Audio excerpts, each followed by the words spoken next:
तीन fire brand मुख्यमंत्री मैदान में उतरे हुए हैं, जिनके बयानों से जाति और वोट बैंक की राजनीति करने वाले तिलमिला रहे हैं।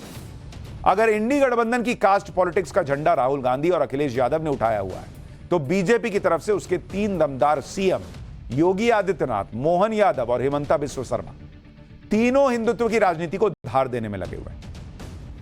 आप देखिए, पिछले कुछ दिनों में जितना मुखर तरीके से राहुल गांधी कास्ट पॉलिटिक्स का दांव चल रहे हैं, उतने ही मुखर होकर सीएम योगी, सीएम मोहन यादव और सीएम हिमंता बिस्वा शर्मा ये लोग हिंदुत्व की बात कर रहे हैं। राहुल गांधी कास्ट पॉलिटिक्स को लेकर जितनी आवाज ऊंची कर रहे हैं, उतना ही बीजेपी के इन तीनों सीएम ने हिंदुत्व, हिंदू समाज को एक करने और हिंदू हितों की आवाज ऊंची की। एक बार सुनिए, पिछले कुछ दिनों से बीजेपी के ये तीनों सीएम फायर मोड में कैसे आ चुके हैं, फिर आगे की बात बताता हूं।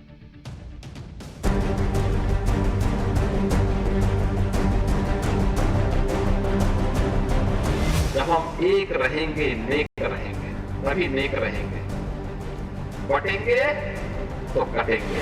आपके मिया मुसलमान मानुखेने गोटे हम लबई आमियो लब निदियो हो गल। भारत के अंदर रहना होगा तो रामकृष्ण की जय कहना होगा। फिलिस्तीन दिखाई देता है, लेकिन बांग्लादेश नहीं दिखाई देता। सावधान, जो यहाँ का खाता है और कहीं और का बजाता है, ये नहीं चलेगा। Hindu is fighting and no Hindu is trying to come to India. अब आप अवैध काम करोगे, कानून को तोड़ोगे, तो मध्य प्रदेश सरकार बर्दाश्त करने वाली नहीं है। हिंदुत्व पर बीजेपी के इन तीनों सीएम के बयानों से इंडी गठबंधन में खलबली मची। योगी आदित्यनाथ और मोहन यादव को तो आपने कल सुना था। सबसे ताजा बयान आज असम के सीएम हिमंता बिस्वा शर्मा का आया है और वो आज विधानसभा में भड़क गए। साफ कह दिया कि वो असम पर मियां मुसलमानों का कब्जा नहीं होने देंगे। असम के सीएम का बयान सुनिए, बड़ी आग लगी है इस बयान के बाद। फिर आपको इस बयान की पूरी कहानी बताता हूं।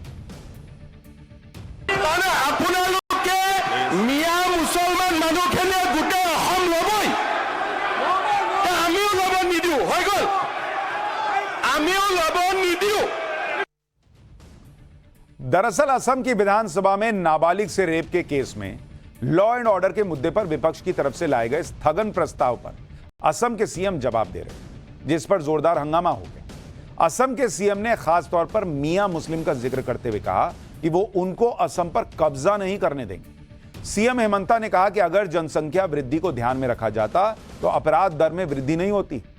जब विपक्ष ने उन पर पक्षपात का आरोप लगाया तो हिमंता बिस्वा शर्मा ने पलटवार करते हुए कहा कि वो किसी एक का पक्ष लेंगे, इस पर विपक्ष क्या कर लेगा, बताओ क्या कर लोगे। ये इस तरह से उन्होंने जवाब दिया।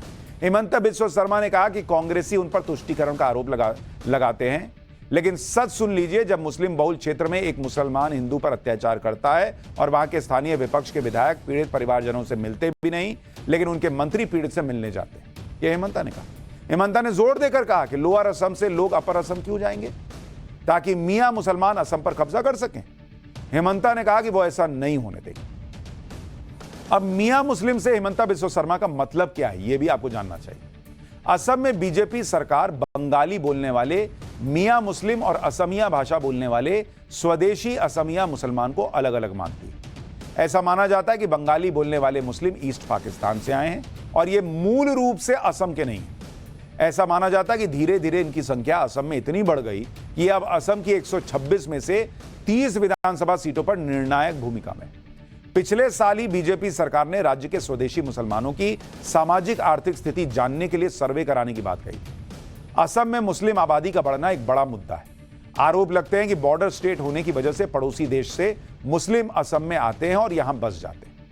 असम में मुस्लिम वोटों की राजनीति करने वाली पार्टियों ने इन्हें अपना बड़ा वोट बैंक बना लिया है। हिमंता बिस्वा शर्मा की सरकार इसी पर फिल्टर लगाने की बात कहती है, ताकि भारतीय मुसलमानों को बाहरी से अलग किया जा सके। लेकिन विपक्ष इसे बीजेपी की सांप्रदायिक राजनीति बताता है और आरोप लगाता है कि बीजेपी मुसलमानों को ही आपस में बांट रही है। असम में बदलती डेमोग्राफी और मुस्लिम आबादी को सीएम हिमंता बिस्वा शर्मा ने बड़ा मुद्दा बनाया हुआ है।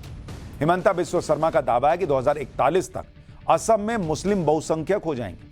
हिमंता का आरोप है कि असम के जनसंख्यिकी को बदलने के लिए और स्थानीय लोगों को अल्पसंख्यक बनाने के लिए एक राजनीतिक आर्थिक और सामाजिक अतिक्रमण चल रहा है। हिमंता का दावा है कि राज्य में जो महिलाओं के खिलाफ अपराध हो रहे हैं वो भी अतिक्रमण की रणनीति का हिस्सा है। असम के सीएम का दावा है कि एक खास पैटर्न पर राज्य में लैंड जिहाद चल रहा है। एक गांव पहले 2 या 3 लोग आकर वहां बसते हैं, वो गांव में गाय काटकर खाने लगते हैं और ऐसे ऐसे काम करते हैं जिससे दूसरे समुदाय परेशान होकर गांव छोड़कर चले जाते हैं। ये असम के सीएम दावा कर रहे हैं। हिमंता बिस्वा शर्मा का दावा है कि वो असम में बदलती डेमोग्राफी के खिलाफ जो लड़ाई लड़ रहे हैं, जिससे उनके परिवार की जान को भी खतरा है, लेकिन वो पीछे नहीं हटने वाले। सुनिए हिमंता बिस्वा शर्मा ने क्या क्या बताया। मैं क्या कर पाता हूँ, लोग तो माइनॉरिटी बन ही रहा है। अभी लैंड लॉस कुछ लाया हूँ प्रोटेक्ट करने के लिए। देखिए, एक कैंडल होता है, वो तो शुरू नहीं हो सकता है ना। मैं खुद जल सकता हूँ और जब तक जल के खत्म नहीं होता हूँ तब तक रोशनी दे सकता हूँ, लेकिन मैं तो कभी शुरू तो नहीं हो सकता हूँ ना। तो जितना मेरे से हो सकता है मैं कर रहा हूँ। काफी उसके लिए चैलेंजेस भी है, तकलीफ भी है, प्राइवेट पर्सनल काफी तकलीफ है। उसके लिए मैं, मेरा फैमिली सबको गाली देता है लोग, अपना भी तकलीफ हो रहा है, लेकिन सहन रहा हूं।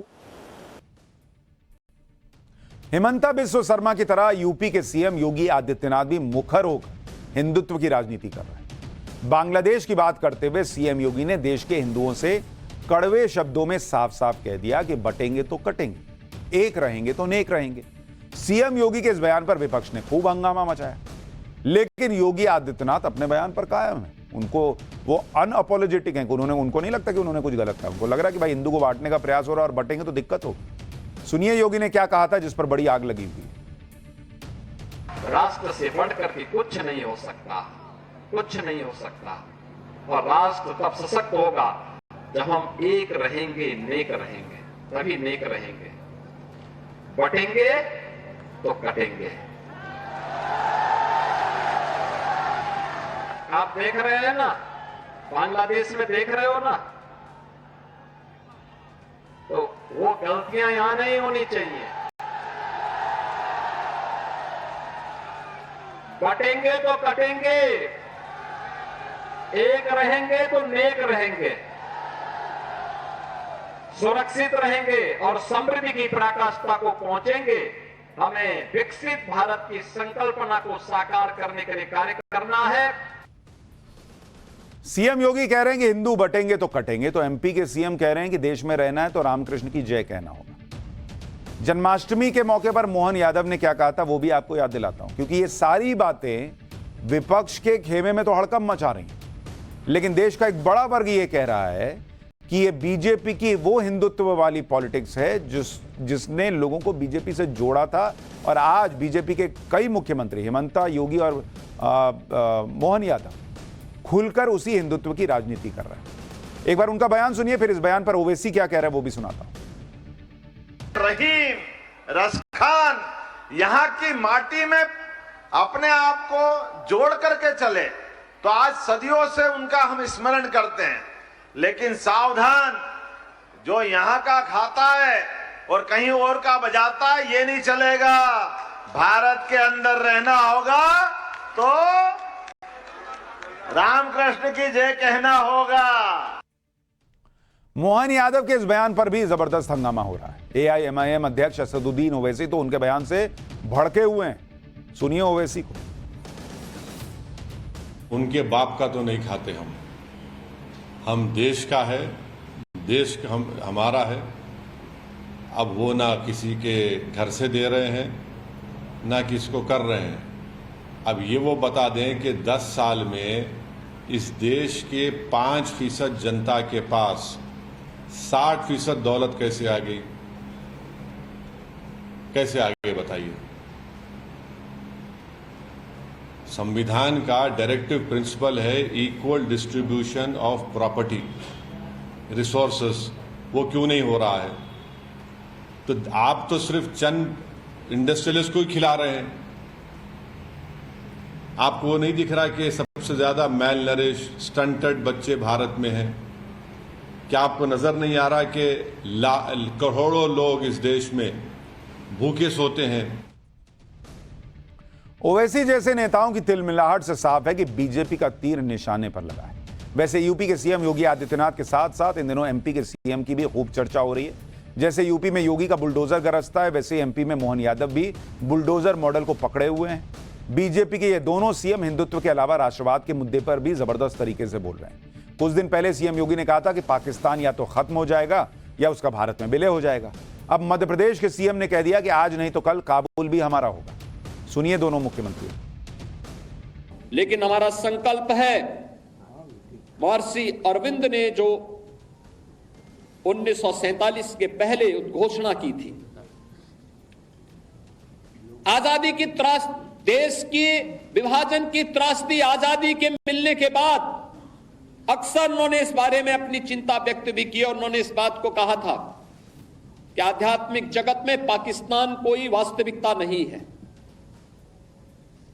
या तो उसका भारत में विलय होगा या पाकिस्तान इतिहास से समाप्त होगा, हमेशा के लिए समाप्त होगा। और मुझे जब बताया गया कि 60 से ज्यादा देशों पर हमारा अपना यहाँ का कृषि उत्पाद काबुली चना जाता है। काबुली नाम भले काबुल से होगा, लेकिन वो तो इंदौरी चना है, हमारे लिए आनंद है इस बात। लेकिन नाम काबुली तो काबुली हमारा